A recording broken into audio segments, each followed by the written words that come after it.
Yo, good morning, y'all.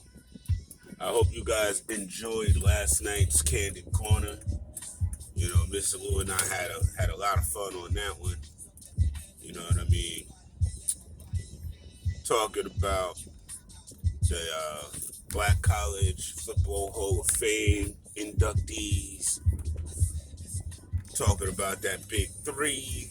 Talking about the NBA covers. Yo, I do have to say something real quick because I jumped on the Twitter this morning, and it's bad enough yesterday I saw people mad at Candace Parker's cover, but today I see somebody mad that Luke is on the cover. Talk about there's more deserving black guys. Come on, man. Can we stop doing this? It's ridiculous, man. You know what I mean? We all be screaming equality and treat people equally and this, that, and the third, and the first thing we get to do when folk lift it up is tear them down, man. I'm tired of that, y'all. Ain't y'all tired of that? I mean, when are we actually gonna be the people we claim to be? My God, this is sick. Yo, but I was right about the NBA playoffs, at least so far. Now, we could complain about refereeing and this, that, and the third, but in the day, this is how the playoffs is supposed to be. It's officially on right now because this is now a 3-game series, which is what I said it was going to be off game. Folk didn't believe me, and I honestly do have Bucks in 7. I mean, it's hard. I don't know. I mean, I could be easily wrong. You know what I mean? It could be Suns in 7. I do believe it's going 7. I don't think either one of these teams are going to win 2 games back to back again. You know what I mean? I don't think that's going to happen again. But, I mean, if it does, it'll be exciting. I mean, somebody has to win in the other person's house. You know what I mean? Because if that doesn't happen, then it'll definitely be Suns in 7. Because, they got the last game. Chris Paul.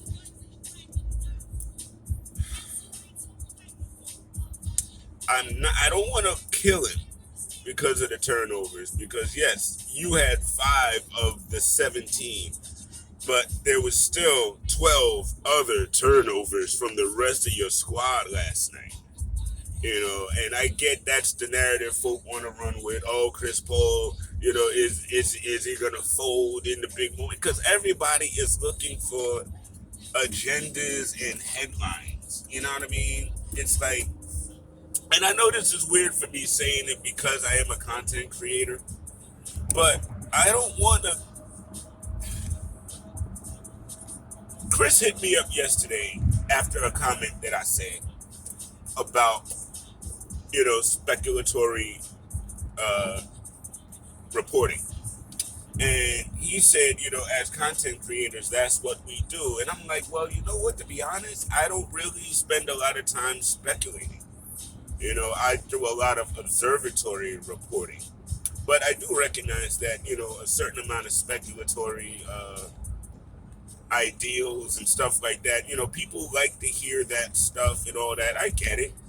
It's just like with a lot of these free agent or trade scenarios that I honestly I'm not spending as much time as everybody else worrying about what we should get with this guy or that guy. Because at the end of the day, this is the same crap we deal with every single summer, guys. What we're doing now, right now, is not new. It's every year. Matter of fact, this offseason, it's been every week. Because it started with like Lonzo, then it went to Dame, then there was some noise about Donovan Mitchell, then when Ben Simmons, I mean, listen, every week we're clamoring and we're battling each other over names.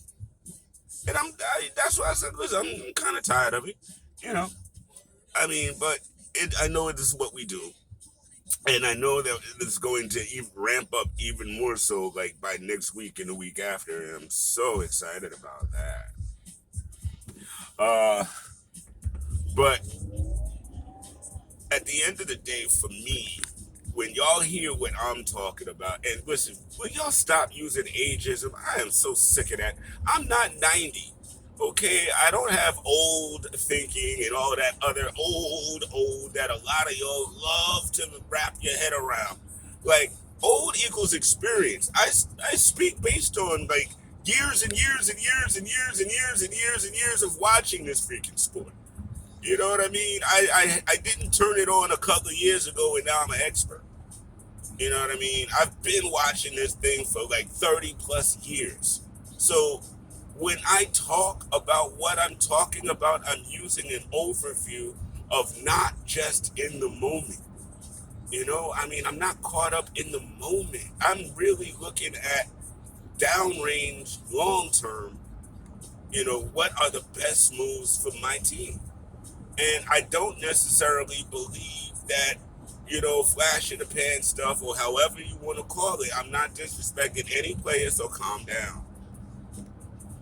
I mean, yes, we all have our view. We all have what we think will make success.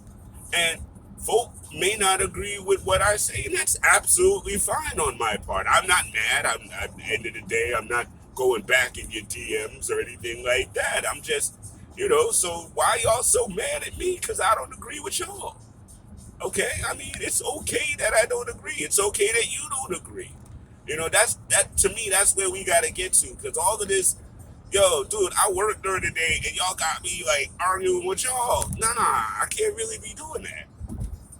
I mean, this is supposed to be fun. We should be excited about our team and what they actually accomplished and not just in the playoffs. Because if they did what they did in the playoffs in the regular season, they would have never been to the playoffs. So yes, while you could be upset about their playoff performance, you cannot erase it or replace the regular season with it. No, you cannot do that. We won damn 17 games the year before. Please calm the heck down. We aren't a contender right now anyway, so why in the world are we trying to make contender moves? And some of these guys we talking about, honestly, to me, aren't what's going to make a contender move. I'm sorry. And I just want to address something real quick. My fam and off the ball, I think they really got me misconstrued yesterday.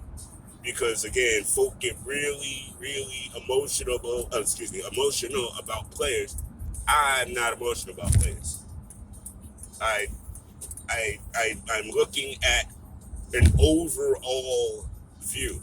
And Sam Mitchell said this about Dame the other day on the radio, and he was like, listen, Dame is an excellent, great, outstanding player that has been on this struggling team. So it's not like we can remove him from the losses. We cannot if we're not going to remove him from the wins, we can't remove him from the losses. That's all I was saying about the kid in the Cavs. It's like, I'm not saying that he's at fault for the losing. I mean, guys, y'all got to calm down. Like, really. I'm saying that he was there during their losing. So, yes, while he may not be completely at fault for all of it, he is a part of it.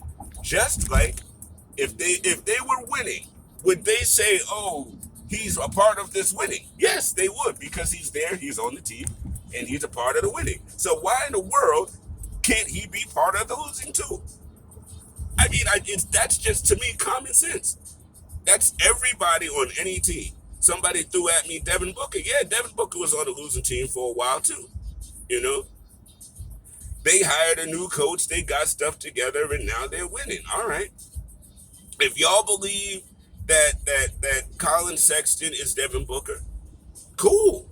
Personally, I don't see that. I just don't. And that's okay, because I'm not a GM. I'm not Leon Rose. If Leon sees something in the boy and he wants him, cool. I will more than happily welcome him to the Knicks. But if you're asking me my opinion, which is only my opinion, I don't see it. And again, that's okay. It's okay if you do see it. I mean, I feel like I had this conversation, this exact conversation about different players last year. I mean, whether we got the player or not, I mean, gosh, guys, gals, whoever, whatever. Why are we so adamant about any and every name that pops out? I mean, let's keep it real. When the season ended, nobody was even talking about Colin Sexton until the daggone rumors came out. And I mean, listen, if y'all want him, cool. Again, I'm not gonna keep going over that over and over and over and over again. Again, we gotta have better conversations sometimes, man, because we can't just be all or nothing on every single rumor that comes out, man. And I'm sorry, it does, to me anyway, belittle the guys we got. It does. But that's just how I feel about that. Now on to this Nerlens news. I'm not sure if we're gonna cover that on Saturday. We will be doing Saturday, Knicks Corner, 3 o'clock. We got CK coming on, so that's gonna be really exciting. But I know we had a conversation on a prior Knicks Corner, and I was adamant that Nerlens wasn't going to go nowhere. But no, actually, I wasn't. I wanted to know who the suitors were because I feel like the Knicks situation that they're in right now is actually a really, really good one, and depending on the payday that he's looking for, we might still be able to throw him that bag and keep him with us along with the chemistry and stuff. But, you know, seeing teams like, I mean, Charlotte, I guess. I mean, they're kind of in the same boat as we are. Portland, I honestly, if Portland wants him, I could see him going to Portland if Dame is still there, which he probably will be. Uh, they said Dallas. I don't know. I mean, would he be the starting center there? I mean, because they're a playoff team too. So I would say, honestly, of those options, Portland and Dallas give me pause. But, the Kings and Pelicans and stuff, listen, they're not even playoff teams. So even if they throw a bag at them, I mean, you're going to end up being in that, I got the bag purgatory for like a while. You know what I mean? Because honestly, the Kings, I don't know what they're ever going to do to get back to the playoffs. I don't know what's up with that franchise. Uh, but listen, this is Nerlens' time to go shopping, and if we lose him, then like Bobby Portis, yo, best to you, man, best to you. Now, Bob, I know you had a good interview yesterday where you felt like somebody asked you why you left the Knicks. Listen, yeah, you didn't know we was going to end up doing what we do, but you know what? I feel like if we had you and Randall, then maybe we don't get Obi. So I'm not really. I thank you for opening the position spot for us, and I'll leave it like that. But uh all right, so Ben Simmons apparently is on the trade block. We got into this a little bit on the show last night. Uh, Nick fans, if you watching this, hit me up on Twitter. Let me know how you feel about Ben. I mean, not as a point guard, but could we bring him in as a point guard? What would we have to give up? Because Mr. Lewis said something really interesting. He was like, you would trade Ben Simmons for Colin Sexton. And I was like, that sounds great for Colin Sexton. Oh, shoot. But that did not sound great for Ben Simmons. Because Ben Simmons does not want to go to Cleveland. I don't think he does, and I wouldn't want him to either. Uh, all right. I think that's about enough. uh, Traffic is a little wild today. And yeah, I don't want this to go past 15 minutes, to be honest, because the show last night was like 30, so this is like half the show. All right, so I'm shutting up. I'm getting off to work. I will holler at y'all later. enjoy the rest of the playoffs. Baseball is about to restart, and life is good in the hood, man. I'll holler at y'all.